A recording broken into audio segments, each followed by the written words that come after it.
Afro European Migration. What do we as Europeans initially think of?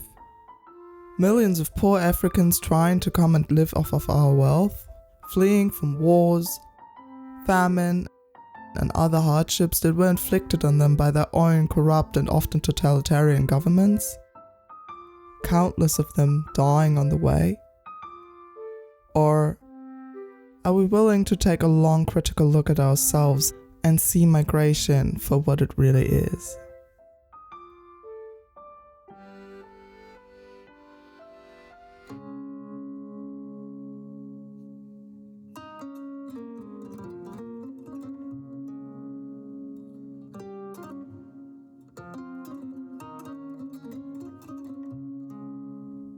Modern Afro European migration cannot be evaluated without the context of colonialism, imperialism, and the reasons behind the continent's current underdevelopment. Major population shifts have literally moved the world since the beginning of time. Environmental, economic, cultural, religious, and political changes led to migrations in pre-colonial Africa, just as in Europe. The control of human migration inside Africa and past its natural borders has been used as a colonial tool by European states since the 15th century.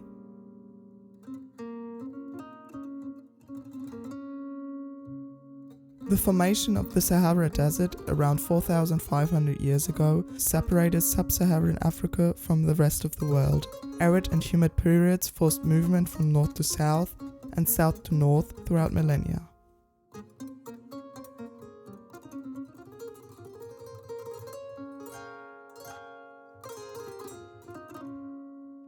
The Islamification and Arabification of northern Africa, today known as the Maghreb, led to close economic and cultural connections towards Arabic empires of the time.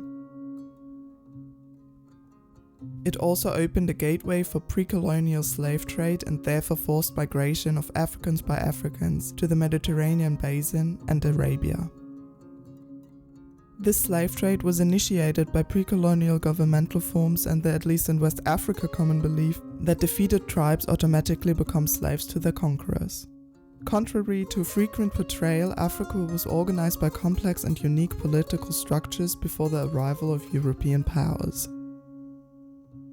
Most of them can be understood as one of three broad governance systems: centralized kingdoms and empires, centralized medium-sized kingdoms, and dispersed leadership systems. Centralized kingdoms and empires functioned similar to European and Asian monarchies. The kings operated vast court systems and held absolute power. Examples of such kingdoms include ancient Egypt in North Africa, the Nubia and Axum in East Africa, Mali and Songhai in West Africa, and Shona and the Zulu in Southern Africa. Medium-sized kingdoms were urbanized ruling structures led by royal elites, mostly kings and council. The Oyo and Ife Kingdom in western Nigeria, the Ashanti Empire in Ghana, the Buganda and Bunyoro Kingdom in Uganda, and Zulu Kingdom in southern Africa fell under this governance form.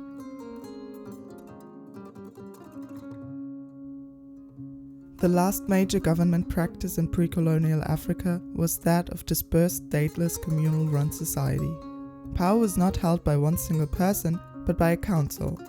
Leadership often fell to people for reasons of age or other qualities. This system was mainly practiced on village level and includes the Igbo in eastern Nigeria, Balo Dida and Bete in southeastern Cote d'Ivoire, the Nor in Dinka Nyok in South Sudan, the Maasai in Kenya, the Nyakwa in Tanzania, and Tunga in Zambia. Through the forceful European interference in indigenous governance systems throughout Africa, the establishment of borders without any regard to existing ones, the erasure of natural migration inside indigenous states and the continent as a result, ultimately paired with the staggering numbers of people forced into migration through the transatlantic slave trade, left no room for healthy, genuine development inside African societies. The push for decolonialization and independence between the 1950s and 70s left economical weak states, with administrations that weren't developed or ever even run by the actual citizens and still highly dependent on the former colonialists. The continent was robbed of autonomous development, cultural self-confidence, and pressured to continue systems that completely mismatched the realities on site. Mind that was only 70 to 50 years ago.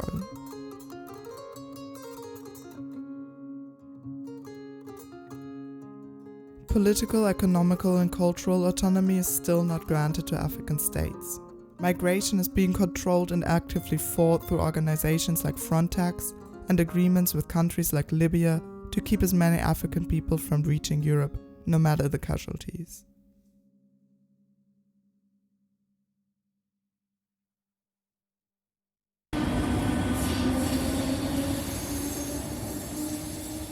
Je m'appelle Lisa et je viens de Strasbourg.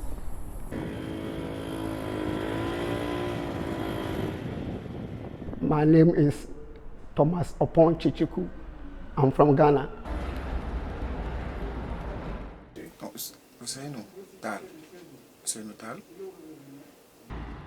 Alors je suis partie vivre à Abidjan, en Côte d'Ivoire, pour faire un stage pour mes études. Alors je suis partie à Abidjan en 2021, quand j'avais 21 ans, pendant 6 mois. In Ghana, the work is not good for me. That's why I travel to Europe to get money to finance my family. Dimbali sama famille pour ma jàppale sama njaboot daal defar suma àdduna loolu tax ma génn daal tukki. Pour faire mon visa pour la Côte d'Ivoire, ça m'a vraiment pris 30 secondes. Et en fait, j'ai eu l'impression de... C'est comme si je commandais quelque chose sur Amazon tellement c'était facile. Et après, quand je me suis rendu compte, inversement, ce qu'il fallait faire pour obtenir un visa de la Côte d'Ivoire pour la France, je me suis dit que c'était pas très équilibré. I came here with a Schengen visa from Ghana to Belgium after I'm here. Yeah, I don't have a paper to work. That's my problem. I'm here nearly to 12 years. I don't have paper. 2011 laa génnoon Sénégal après ñëw naa ci Europe bi ma jaar Turquie après Turquie Grèce après en Allemagne après en France bi ñëwee France ba léegi maa ngi fii quoi mais ça va. Alors j'ai rencontré des problèmes avec les policiers notamment. Parce que je voyageais, je me déplaçais en scooter et donc ils m'arrêtaient souvent parce qu'il y a beaucoup de contrôles routiers. Un peu avec les hommes parce que je me suis beaucoup fait harceler dans la rue entre guillemets, mais c'était pas, il n'y avait pas de mauvaise intention, mais c'est juste que en Côte d'Ivoire on ne s'adresse pas aux femmes, pareil qu'en France. J'ai pas eu de problème, de santé, j'ai pas eu de problème, d'autres problèmes très graves en fait. C'était plus culturel. Since I'm here, no problem by the government. If I'm not going to take it, I'm not going to town because I don't want to thief. So I try to take it before I move. Donc j'ai rencontré des gens comme moi, des jeunes qui étaient partis travailler à Abidjan, sur Facebook ou sur LinkedIn. Et donc eux, ils m'ont aidé, c'était surtout des filles qui m'ont aidé pour trouver un logement. Mais globalement, je me suis quand même débrouillée toute seule. Et quand je suis arrivée là-bas, j'étais toute seule. Association LAMP helped me. Since they asked me about the proof of 10 years, I give them all. But he give me 6 months first one. When I go to change, it's another 3 months. Oh, it's not working. But I need the people to work. I can work. I need the people to work. waaw oui aide bi moom xanaa fii centre kii bi comme association bi nii dañuy ñëw fii yenn saa yi moo ñuy dimbali ñu comme bu ñu bëggee yenn papier yi yenn pour ñu orienter ñu ñuy def ba mun ko am comme suñu ci ñuy fajoo bu jeexee fi la ñuy ñëw ñoom ñoo ñuy taxawu wax ñu parce que kii boobu ci la ñuy mën a am suñu religion bi nga xam ni mooy tax suñu ticket métro yi du cher affaire bi quoi muy seen Cheikh Khady Fall. Lamp Fall, il existe depuis 10 ans. C'est une association, le but pour aider les immigrés sans papier. La politique immigration l'Europe, c'est un peu compliqué.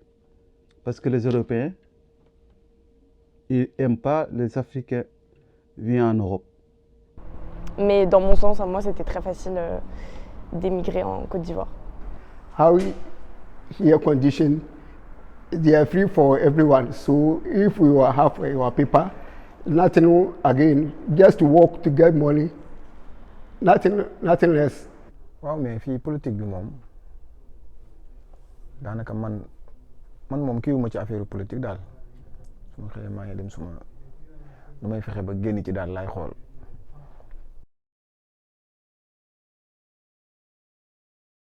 Aus unserer Sicht ist die europäische Migrationspolitik ganz weit davon entfernt, gerecht zu sein. Sie ist in unseren Augen eigentlich eine ganz massive Verletzung grundlegender Menschenrechte. Und das eigentlich erstmal auf zwei Ebenen ist. Sie ist nicht nur ungerecht, weil sie eben die Leute daran hindert, ihr Menschenrecht auf Bewegungsfreiheit wahrzunehmen, sondern sie hindert letztlich die Leute auch daran, im Grunde genommen etwas Gutes für ihre Herkunftsgesellschaften zu tun. Und auf der ganz anderen Seite steht eben, dass, wenn man den richtigen Ausweis hat, einen europäischen Ausweis, dann ist es in aller Regel überhaupt gar kein Problem, ein Visum zu bekommen. Und dann können sich EuropäerInnen rund um den Globus auch frei bewegen. Also ich glaube, ganz grundsätzlich muss man sich nochmal vor Augen führen, dass diese ganze restriktive Migrationspolitik ja überhaupt nicht funktioniert. Weil es ist ja eben nicht so, dass die MigrantInnen sich dadurch abschrecken lassen würden. Vor allem in der westafrikanischen Region ist Migration eine seit Jahrhunderten tief verankerte soziale Praxis. Diese Idee, dass Sesshaftigkeit der Normalzustand ist, das ist etwas, was überhaupt nicht zu den westafrikanischen Gesellschaften und zu der dortigen Kultur und auch zum dortigen Selbstverständnis passt, sondern dort ist eigentlich Mobilität ein ganz wesentlicher Grundzustand. Zu dieser Mobilität, die seit Jahrhunderten ganz normal in westafrikanischen Gesellschaften verankert ist, gehört auch, dass Mobilität eigentlich was Zirkuläres ist. Es ist nicht so, dass man von A nach B geht und dann in B sich niederlässt und immer bleibt, sondern eigentlich das westafrikanische Modell von Migration besteht eigentlich vielmehr darin, zu kommen und zu gehen, das heißt zu zirkulieren, zu pendeln. Es gibt ein Sprichwort in Mali, das heißt, Migration heißt vom ersten Tag der Migration an seine Rückkehr vorzubereiten. Und wenn es jetzt darum geht, was könnte man eigentlich tun, dann ist meine Antwort, und zwar meine Antwort auf der Grundlage all der Gespräche und Erfahrungen, die ich in Westafrika gemacht habe, lasst die Migration zirkulieren, lasst die Migrantinnen frei zirkulieren, gebt die Migration frei. Dann wird es nämlich so sein, dass immer Leute kommen, aber auch immer wieder Leute zurückgehen. Migrantinnen nicht zurückgehen, liegt ja vor allem daran, dass sie eben oft jahrelang mit leeren Händen dastehen. Und mit leeren Händen können und wollen sie nicht zu ihren Familien zurück. Also das eine, was man natürlich machen muss, ist tatsächlich ganz viel Sensibilisierung und Aufklärungsarbeit. Weil die ganze Migration aus afrikanischen Ländern ist von extremen Mythen überladen, und zwar eben auch Mythen, die ganz viel aus meiner Sicht mit Rassismus zu tun haben, mit ganz vielen Stereotypen, und das kann man eben auch mit Zahlen unterfüttern. Gerade mal 2,6% aller Menschen in Westafrika leben außerhalb ihres Herkunftslandes. Also das heißt, 97,4% bleiben erstmal zu Hause und migrieren, wenn sie migrieren, innerhalb ihres Herkunftslandes. Und für diesen 2,6%, die überhaupt ihr Herkunftsland verlassen, gehen wiederum 75% in westafrikanische Nachbarländer.